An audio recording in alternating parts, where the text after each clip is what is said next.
اللهم صل على سيدنا محمد يا رب صل وسلم دائما ابدا على حبيبي. عید کی نمازیں ہونی تو چاہیے شہر میں ایک یا دو ہو جائیں یا تین ہو جائیں یا چار ہو جائیں. ہر مسجد میں عید کی نماز ہو رہی ہے. ارے کیا اتنی ہم میں ہمت نہیں ہے کہ میں اپنی نماز چھوڑ کے دوسرے مولوی صاحب کے پیچھے عید کی نماز پڑھ لوں؟ میں بولوں بھائی سارے مجمع کہاں جائے گا؟ بولو وہاں نماز پڑھے گا. میں جب پنجاب میں تھا نا، میں نے 1 مہینے امامت کی، تو عید کا دن آنے والا تھا. تو انہوں نے مجھے کہا کہ مسجد کی انتظامیہ نے عید کی نماز کب ہوگی؟ میں نے کہا دیکھو تھوڑا سا ارلی جانب مسجد کے امام ہیں، وہ بھی عید کی نماز پڑھاتے ہیں، تو ہمیں کیا ضرورت ہے ہم یہاں عید کی نماز پڑھائیں؟ ایک بڑا اجتماع ہونا چاہیے نا عید میں. تو عید میں تو کم از کم اتنا کر لیں کہ جو ہر مسجد میں عید کی نماز ہو رہی ہے اس کو ختم کر کے شہر میں 2 بڑے اجتماع کر لیں، 3 کر لیں. تو میں نے کہا سب سے پہلے میں اس کے لیے قربانی دیتا ہوں، میں اعلان کرتا ہوں میری مسجد میں عید کی نماز نہیں ہوگی. میرے سارے نمازی فلاں مولوی صاحب کے پیچھے نماز پڑھیں گے. سمجھ میں نہیں آ رہی بات؟ تاکہ ایسا نہ اس مولوی صاحب کو جب ہم پیغام بھیجیں تو وہ کہیں اچھا میرے والوں کو اپنے پاس لا رہے ہیں. ٹھیک ہے، میں نے کہا ایسا نہیں ہے، ہم اپنے والے کہاں بھیجیں گے؟ بولو ادھر بھیجیں گے. ایک نماز ہو، بڑا اجتماع ہو. لیکن کمیٹیاں نہیں مانتی. یہاں بھی میں نے شروع میں جب میں آیا تو اس کی کوشش کی کہ ہماری مسجد میں عید کی نماز بولو نہ ہو، بلکہ ہم کہیں تو حبیبیہ میں ہو جائے یا ادھر ہو جائے، ہم بھی وہیں جائیں گے. ایک بڑا اجتماع ہو، ایسی جگہ ہو جہاں کھلا میدان ہو. عید کی نماز تو مسجد میں ویسے ہی مکروہ ہے. نبی ہمیشہ میدان میں عید کی نماز پڑھتے تھے. مسجد میں عید کی نماز عذر سے پڑھی ہے، بارش وغیرہ کے عذر سے، ورنہ نہیں پڑھی. وجہ اس کی یہ ہے کہ عید کی نماز شعائر اسلام میں سے ہے، مسلمانوں کا بڑا دن ہے. تو اللہ کہتے ہیں ایسے کھلے میدان میں بڑے بڑے اجتماع کرو، پوری دنیا دیکھے کہ آج مسلمان کیسے اللہ کا شکر ادا کرتے ہیں. غیر مسلم بھی دیکھیں، اور ہم بند کمروں میں پڑھ رہے ہوتے ہیں. لیکن انتظامیہ کا کہنا یہ ہوتا ہے کہ چندہ نہیں ہوگا. کیا نہیں ہوگا؟ اگر ہم وہاں پڑھیں گے تو یہاں جو چندہ ہوتا تھا وہ بولو نہیں ہوگا.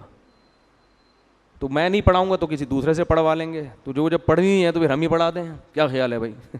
یعنی وہ تو اجتماع تو ہو نہیں رہا نا. تو اتنے ہمارے ظرف چھوٹے ہیں کہ ہم دوسروں کے پیچھے عید کی نماز پڑھنے کے لیے بھی تیار نہیں ہیں. یہ تو ہمارے حالات ہیں یار، کہ بھائی ہم کہیں بھائی جو کھلے میدان ہے وہاں جا کے پڑھیں گے. مسجدوں میں نماز بند کرو اس کو. جہاں میدان ہے، جس مولوی صاحب کے قریب میں کوئی میدان ہو نا تو اس مولوی صاحب سے کہا جائے آپ پڑھائیں گے، ہم سب وہاں پہنچیں گے. عید کی نماز میں بھی چھوٹے چھوٹے 4 آدمی بھی لے کے لوگ کھڑے ہوئے ہوتے ہیں. ٹھیک ہے نا، 4 آدمی. یہ کوئی عید کی نماز ہے؟ قندھار میں جب ادھر حکومت تھی افغان طالبان کی تو پورے شہر میں ایک عید کی نماز ہوتی تھی. اور جو علماء گئے ہیں وہ بتاتے ہیں اتنا بڑا اجتماع ہوتا تھا. پھر اوپر سے نا وہ جٹ طیارے بھی گھومتے تھے نماز، وہ اور اسلام کی ایک طاقت اور شوکت کو دکھایا جاتا تھا. اور جو ملک کا سربراہ ہے وہ آ کے عید کی نماز پڑھایا کرتا تھا. یہ ایک شاعر اسلام میں سے ہے. تو اتنے چھوٹے، ہر آدمی اخپل طریقے سے چھوٹے چھوٹے عید کے اجتماع کر رہا ہے کہ میرے نمازی وہاں نہ جائیں. ٹھیک ہے نا، چاروں بلے ان کو میں کھینچ کے رکھوں. اور یہ سارا سیٹ اپ چندوں کی وجہ سے ہوتا ہے. مسجدوں کے مصارف پورے نہیں ہوتے تو یہ حساب کتاب ہوتا ہے. ظاہر ہے چندہ ہوگا، چندہ نہیں، ورنہ چندہ نہیں ہوتا. بھائی یہ جو عید کی نماز ہے نا، اس کے بارے میں لوگ بہت پوچھ رہے ہیں کہ اگر گورنمنٹ کی طرف سے مسجدوں میں کراؤڈ پر پابندی ہو تو کیا ہم اخپل طریقے سے گھر میں عید کی نماز پڑھ سکتے ہیں؟ گھروں میں عید کی نماز جائز نہیں ہے. نہ جمعہ جائز ہے نہ عید کی نماز جائز ہے. کیونکہ جمعہ اور عید کی نماز کے لیے بیسک شرط جو فقہا بیان کرتے ہیں وہ ہے اذن عام، کھلی اجازت ہو. آپ گھر میں اگر جمعہ پڑھیں دروازہ کھول دیں، سب کو آنے کی اجازت ہے. اور لوگ کہتے ہیں اس کی دلیل کیا ہے؟ بھائی اس کی دلیل یہ کہ جمعہ اور عید یہ شاعر اسلام میں سے ہے، یہ بند کمروں میں نہیں ہوتا. اس سے جمعے اور عید کی ویلیو ختم ہو جاتی ہے. جیسے نبی صلی اللہ علیہ وسلم کے دور میں گاؤں میں کبھی جمعہ نہیں ہوا. مدینہ کے ارد گرد کے جو گاؤں کے لوگ تھے وہ جمعہ آ کے پڑھتے تھے کہاں؟ مدینہ میں. گاؤں میں نہیں قائم کیا کیونکہ یہ شاعر اسلام میں سے ہے نا. تو اب یہ کیسی اجازت ہے کہ نبی کے دور میں گاؤں کے لوگ شہر میں آ کے پڑھ رہے ہیں اور یہاں شہر کے لوگ اپنے اپنے گھروں میں بند ہو کے پڑھ رہے ہیں؟ تو ہماری رائے یہی ہے, اور حضرت مفتی تقی عثمانی صاحب کا بھی اسی پہ فتویٰ ہے کہ ان لاک ڈاؤن کے حالات میں گھروں میں آپ ظہر پڑھیں گے, جمعے کی نماز نہیں پڑھیں گے, نہ عید کی نماز پڑھیں گے. عید کی نماز وہاں پڑھ سکتے ہیں کہ جہاں پھر لوگوں کو کھلے عام اجازت دے دیں. تو اگر کسی فیکٹری میں یا کسی ایسی جگہ پہ سب کو آپ نے اجازت دے دی بھائی یہاں آئیں, تو وہ پڑھیں, پھر اجازت ہے. تو یہی رائے ہے. اس کے خلاف جو قول ہے ہماری نظر میں وہ ضعیف ہے. بعض لوگوں نے کہا کہ کسی عذر سے اگر لوگوں کو روک دیں تو پھر مجبوری ہے. ابھی ہم جو گھر کا دروازہ بند کر رہے ہیں وہ تو عذر سے. تو بھائی یہ جو فقہا نے کہا ہے نا کہ اذن عام کہ کھلی اجازت ہونی چاہیے, تو کھلی اجازت ختم تو جب ہی ہوگی نا جب کوئی عذر ہوگا. بلا عذر کون لوگوں کو نماز سے روکے گا؟ تو فقہا کا مطلب یہی ہے کہ عذر ہو یا نہ ہو آپ نے لوگوں کو اجازت دینی ہے. یہ جمعہ اور عیدین کی شرائط میں سے ہے. تو مسلم ملک کنٹری ہو یا غیر مسلم کنٹری, وہاں پر اس بات کا اہتمام کریں کہ عید کی اگر آپ کو اجازت ملتی ہے تو پھر تو ٹھیک ہے, نہیں ملتی تو گھروں میں پھر عید کی نماز نہیں ہوگی, نہ خطبہ ہوگا. اپنے کوئی نوافل پڑھنا چاہے تو پڑھ سکتا ہے, وہ عید نہیں کہلائے گا. اور کیونکہ ایک شرعی عذر ہے تو وہ اللہ معاف کرنے والا ہے, اور کیا ہے. باقی مسجدوں میں گورنمنٹ نے اگر اجازت دی ہے, بعض لوگ یہ اشکال کرتے ہیں کہ مسجد میں بھی تو ابھی جمعہ جو ہوتا رہا ہے اس میں کھلے عام اجازت نہیں ہے, وہ تو ایک پابندی ہے کہ اتنے لوگ آئیں گے, اس سے زیادہ نہیں آئیں گے. تو کیونکہ گورنمنٹ کا جب کوئی حکم آتا ہے نا تو شریعت پھر یہ کہتی ہے کہ جو اجتہادی اختلافات ہوتے ہیں حکومت کے آرڈر کے آگے وہ منسوخ ہو جاتے ہیں, یعنی منسوخ کی طرح ہو جاتے ہیں. منسوخ تو نہیں کہہ سکتے یہاں پہ, یعنی وہ کالعدم ہوتے ہیں. تو گورنمنٹ نے چونکہ مسجد میں نماز پڑھنے کی اجازت دی ہے, تو اگر اس میں اذن عام نہ بھی ہو تو حکومت کی پرمیشن کی وجہ سے وہ کیا ہو جائے گی, جائز ہو جائے گی.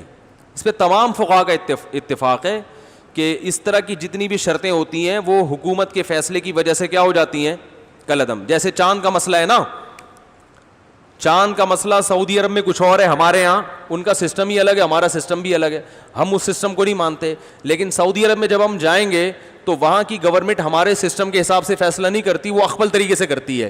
تو جیسے بھی کرتی ہے لیکن سعودی حکومت میں وہ کیا ہو جائے گا, نافذ, کیونکہ حکم حاکم جو ہے نا شریعت میں اس کی ایک ویلیو ہے. ورنہ ہر آدمی اخبل طریقے سے ہی چلتا رہے گا تو یہ تو تباہی بربادی ہو جائے گی نا. تو اس لیے وہاں ہم کہتے ہیں کہ جب گورنمنٹ نے ایک لا پاس کر دیا, فیصلہ کر دیا, تو جب گورنمنٹ کہے گی عید ہے تو عید ہے, جب کہے گی بقرہ عید ہے تو کیا ہے, بقرہ عید ہے. یہاں ہماری گورنمنٹ نے کیونکہ ہلال کمیٹی بنائی ہوئی ہے, اس کے اتھارٹی کا حق حاصل ہے, تو وہ جب فیصلہ کرے گی تو کیا ہوگا. ابھی دیکھو نا 4-5 سال پہلے ہم نے بتا دیا تھا کہ 30 روزے مکمل ہوں گے,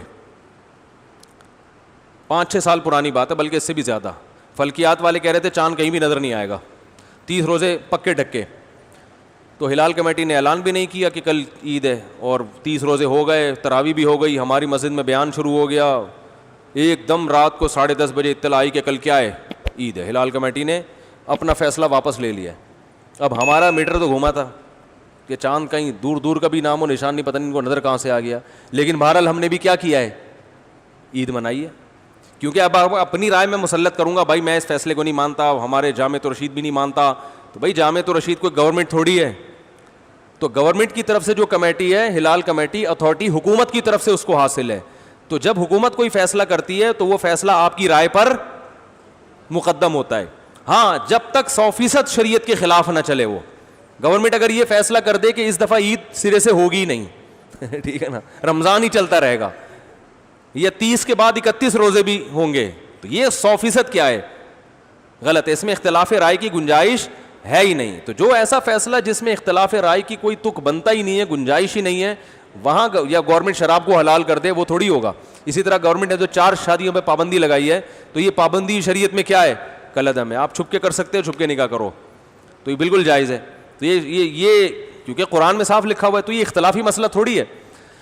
وہ الگ بات ہے کہ اس کے بعد اختلافی مسائل ہی شروع ہوں گے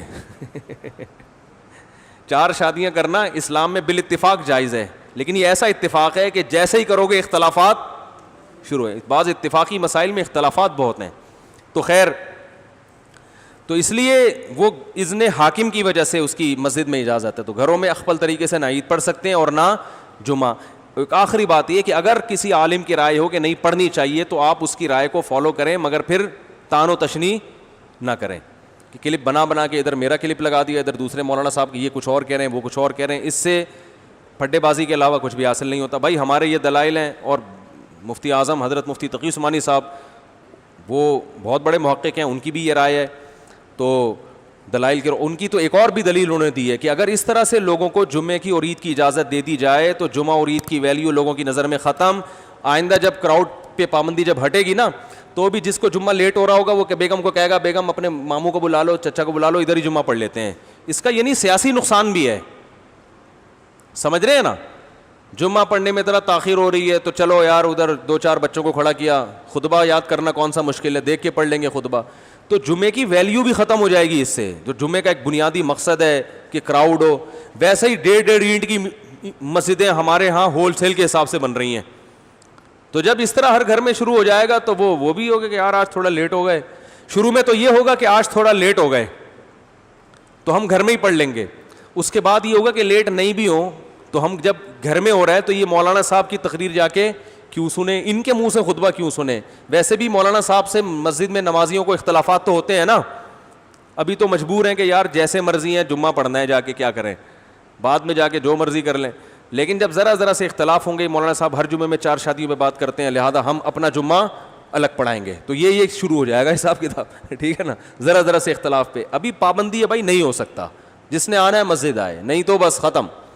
تو یہ مفتی تقی عثمانی صاحب دامت برکاتہم کی رائے یہ ہے کہ یہ سیاستاً بھی کیا ہے, نقصان دہ ہے. لیکن پھر بھی اگر کسی عالم کی رائے ہے, وہ مصر ہیں کہ نہیں گھر میں, تو کوئی ان عالم کو فالو کرتا ہے تو ٹھیک ہے.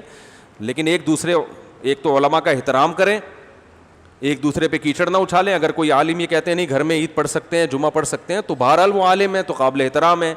آپ ان کی رائے سے اگر اختلاف کرتے ہیں تو بھی قابل احترام, اتفاق کرتے ہیں تو بھی قابل احترام. یہ اتنا بڑا مسئلہ نہیں ہے گھر میں جمعہ یا نہ ہونا یا ہونا. لیکن علماء کی شان میں گستاخیاں یا بد کلامیاں یا یہ اس طرح کی چیزیں, یہ زیادہ ہیڈیک ہے, تو یہ صحیح نہیں ہے. اللہ تعالیٰ سمجھنے کی عمل کی توفیق عطا